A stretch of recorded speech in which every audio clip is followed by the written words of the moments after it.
Секкости Печора районца Кыджером пошолокын, воштесны кусачан депо, тач били паны двойца шишьяс, пукалысны ваш стройбайын. Мы эзлышав налын мог яслы. Аны налын эмстав пожан лунес, медым кылкутамен, вочны ащиныс йона колана учса. Пожарное депо такого уровня – это первое пожарное депо в республике. Под прикрытием, как говорят наши пожарные, этого депо находится 6 населенных пунктов. Сам поселок Кыджером, поселки Зеленоборск, Причал, Рыбница, Талы и Труба-Сёдель. Вот хочу сказать, что трудится здесь 22 пожарных.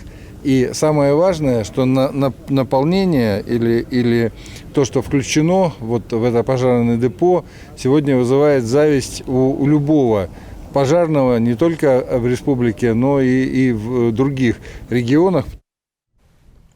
Та невеличен класс, дежурная служба ланжир, кусачиш яслы уланен, шойчанда нурьяшан юкан яс. На медширы стая чинащан камера, мещета с кусачиш яслы пожанлун, веклоны дащен пожар яскежле. Тачем с республиканцы щаника набу. Онытан пожаскотыртна осомын республикаса, но и Россия саурдищем яс. Виль кусачан депо купеда могыш, вичесны шо ветемен квайт миллион шайт.